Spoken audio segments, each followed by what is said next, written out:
If you want to have a go at painting the effect of sunlight through trees, this tutorial can help you get started with that. We're going to paint a quick little scene of a bush set against a backdrop of a moody looking forest. For the background area, I did a mix of blues and greens for the shadowy forest. These don't need to be anything fancy. Any kind of textures that your brush leaves will look like leaves and plant shapes. For the first layer of the bush itself, we can use a dark green. This will help us establish the darker shadows, and we can bring out the shape of the bush with lighter colours. When you're ready to add these lighter colours, think about where the light source is going to be coming from. So we're going to keep the lightest areas on the upper right hand side, and the lower left is going to be where the deepest shadows are. The greens that you'll add at this stage, they won't be the lightest greens, they'll be kind of your mid-tone greens. The lightest highlights we'll add after we've painted the sunbeams, so we know that we're adding them in the right place. You can kind of work back and forth with your greens, picking out the shape of the bush until you're happy. I'll paint a bit and take a look and see where I need to deepen shadows, or see if I need to pull out the shape of certain areas more. So for some sunlight to be shining down in patches through trees, we need to establish that there's trees around the bush. So we'll do this in the background, and we'll just add some simple silhouettes of some trunks and some leafy canopy in like a shadowy blue. This doesn't have to be exact, it's kind of faded off into the background, so don't worry about a uniform paint layer with this. It can kind of blend with the background, and certain areas, if they're lighter than others, then that's great. It'll just add depth.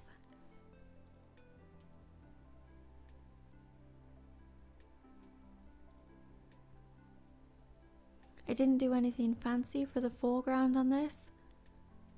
I want the focus to be the light and how it shines onto the shape of the bush.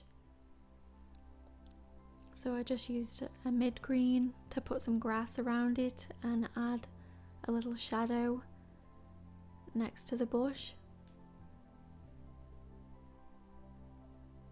Along the top edge of this, I added a few silhouettes of leaves and plants and things. After I'd painted the foreground, I did one more pass at deepening the shadows on the lower left side of the bush. And then it was time to do the sunbeams. For the sunbeams, I like to use a filbert brush. This gives nice soft outer edges. You don't want your brush to be too wet, and you don't want your paint to be too wet either. I like to clean my brush and pat it dry, and then just work it over a little bit of dry gouache on my palette. This puts a little bit of paint in a slightly damp brush and allows you to produce a light layer of paint.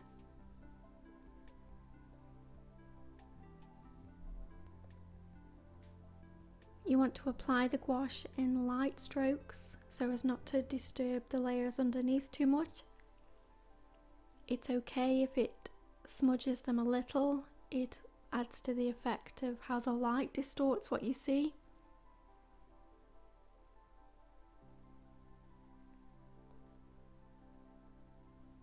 And you'll find that you may need a couple of passes to build the intensity of the light beam to how you want it. The white gouache will get paler as it dries, so even if it looks quite stark when you first apply it, give it a second to dry before you before you decide to change it or add more.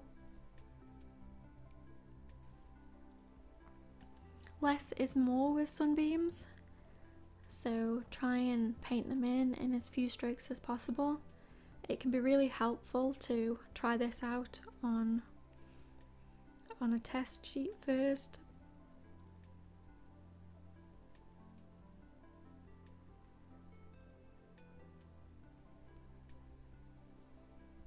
Once you've painted in the shape of your sunbeam, you can start to pick out the highlights on the bush. You want to keep these within the path of the sunbeam that you've painted so that it really accentuates the effect of the light.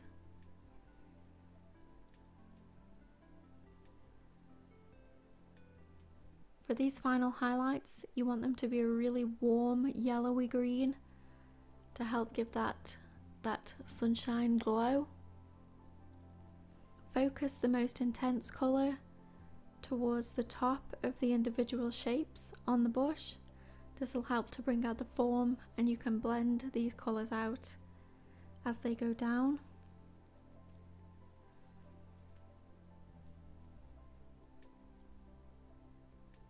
Once I'd finished my highlights, I decided that the shadow was a little bit long given the angle of the light, so I used a little bit of the mid-green to just shorten that a little closer to the bush. The last thing I did for this was to take a smaller filbert brush and to soften any hard areas of white, and also to break up the sunbeam a little. You quite often find that the light is uneven as it shines through the leaf canopy, so adding a little unevenness can give this a more natural appearance. And that's it. I hope you enjoyed this short tutorial, and I hope you'll give it a go.